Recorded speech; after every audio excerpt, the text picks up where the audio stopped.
The American authorities have called out Standard Chartered Bank, Britain's second biggest, on allegedly trying to hide billions of dollars of transactions tied to Iran, thus breaking US anti-money laundering rules, allegations that the rather staid institution deny as they watch their share price fall.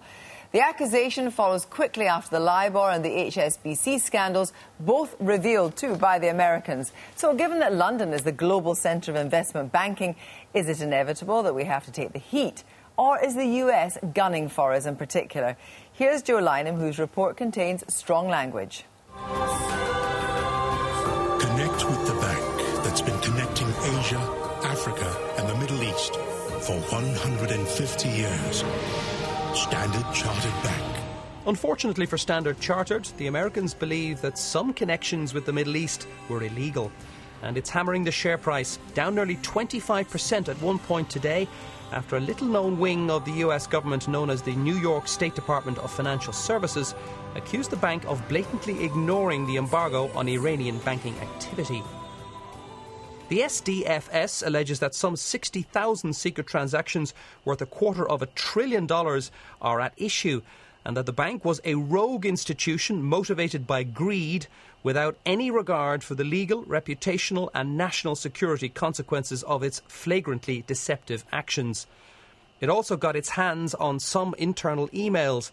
In one, an American working at the bank warned they might be breaching US rules, to which a British director replied, "You fucking Americans, who are you to tell us, the rest of the world, that we're not going to deal with Iranians?" That type of industrial language and alleged unethical behaviour is a far cry from the public perception of Standard Chartered as one of the few ethical banks left. In fact, the Ethisphere Institute said that it's the only UK financial institution in its top 5 most ethical banks worldwide. The bank, while totally refuting the allegations, said that 99.9% of their transactions with Iranian nationals were above board and legal. There is a chance that some of these 60,000 suspicious money transfers could be what's called U-turn transactions. These were permitted up to 2008, and they enabled international banks to move Iranian-owned funds, provided that they weren't originating from and ending up in Iran. The New York State Department says that Standard Chartered hid or falsified details relating to these U-turn transactions. But not everyone has lost faith in Standard Chartered. Standard & Poor's said the charges wouldn't affect the bank's credit rating, and the brokers Investec told their clients that Standard Chartered shares were still a buy. Standard Chartered has indeed a too strong record to be dismissed on the basis of allegations which we at the moment cannot verify. There are many regulators involved in this, and it seems as if there is at the moment only one which took this very drastic view. We believe that the management is right in defending its record, and we hope that clarity will be achieved very soon. Only last week, the Standard Chartered boss Peter Sands boasted how his own bank was boring and predictable. He's one of the favourites to take over from Mervyn King at the Bank of England. Finding a single banker or regulator with no smudges is proving nigh impossible. But why is it once again that it is the Americans who are coming down hardest on British banks? A month ago it was Barclays in the Libor scandal, then it was HSBC funneling Mexican gang money. After all, they've had rampant capitalism for hundreds of years, and whereas we really, only in the past 20 years or so, have seen the banking sector really, in some sense, go off the rails. And so I think they've developed a really effective set of regulators that actually do the job properly in a way that ours clearly don't. It's interesting that it's the Americans rather than the local regulator, the FSA, which appears to be exposing British banks' wrongdoing. The Americans are exasperated that the British watchdog was snoozing rather than barking or biting. But the Americans are also guilty of appearing to push their foreign policy on foreign countries and companies.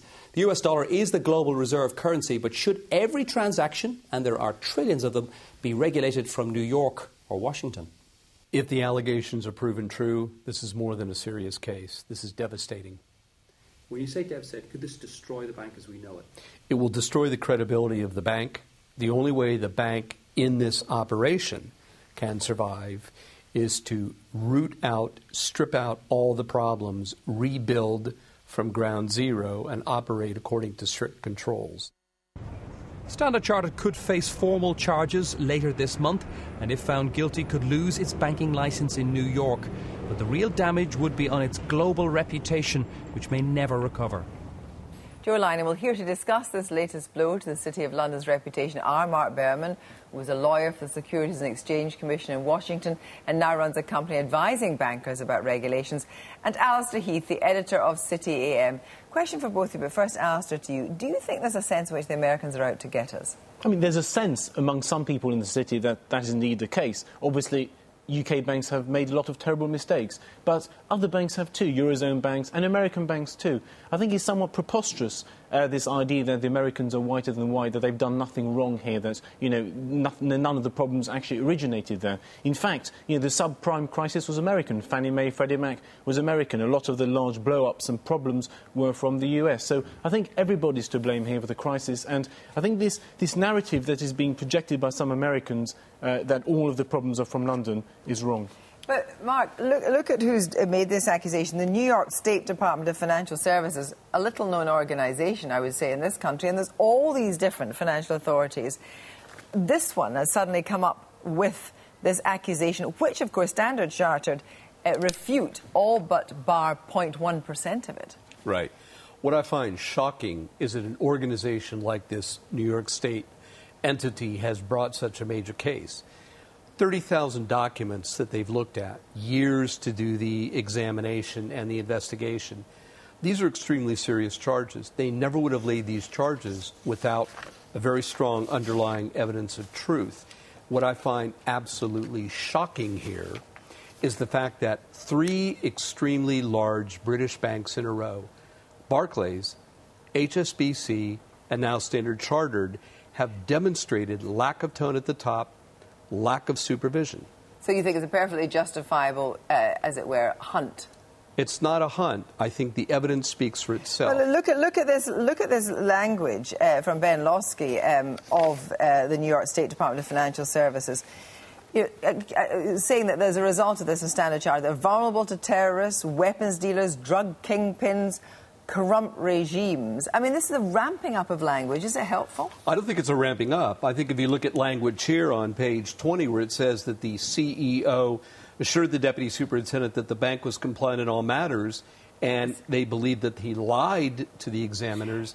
Here's a CEO who's not... But you had it coming. You had it coming because 3 extremely large failures is what Mark's saying. Well, I mean, we don't know about Standard Chartered, right? This is a claim from effectively a prosecutor. But I think the language is too over the top, too extreme. It sounds too much like a politician trying to make a point. Now, I've no idea, the rights and wrongs of this case. If Standard Chartered did do something wrong, they need to be prosecuted and penalised. But it's not only UK banks here. Libor involves lots and lots of banks, maybe up to 20 banks. But in terms of what's happened to Standard Chartered, the immediate impact, of course, has been on the share price. Yes, I mean, the share price has collapsed in a devastating way by 20-25%. And I think, again, there's a danger here that a regulator just makes a claim, accuses an institution of having done something, and then immediately that institution is penalised, regardless of whether the full scale of what is being claimed is actually true or not. I disagree with that, and I think that's completely missing the point. The point here is 2.5 to 3 years of investigation, 30,000 documents, damning emails, damning evidence. And Standard Chartered knew it was coming. Standard Chartered not only knew it was coming, but the instructions came from London. All of the frauds... That is indeed what the Americans are claiming. I'm not defending Standard Chartered. I'm just saying you're putting the case for the prosecution here, right? I'm not putting the case for the prosecution. What I'm saying is the evidence itself is so damning that it's difficult to see how, if at all, Standard Chartered could do anything other than attempt to soften the blow. Alistair Heath, the bigger story here with Libor, HSBC, and now this, is that the damage it's doing to the probity of London as the world's major financial centre. Absolutely, and this is a devastating blow for the city. It shows massive failures in British institutions, massive regulatory failures here in the UK. But my point simply is this: it's not just the UK that is failing or that has failed. There's been failures all over the place. There's been corruption in other countries and other banks. But is this damaging London in particular as a financial centre? It's damaging London because what's happening is that this type of tone at the top, this type of failure to supervise and this type of culpable behavior has been not looked at in Britain, but it's being looked at elsewhere. And it's time for the UK regulators to wake up and get just as tough as the SEC and these organizations, not only in British banks, but banks anywhere that break the law. Thank you very much. I'm afraid I'm going to have to pause you there. I'm afraid we're right out of time. Thank you both very much.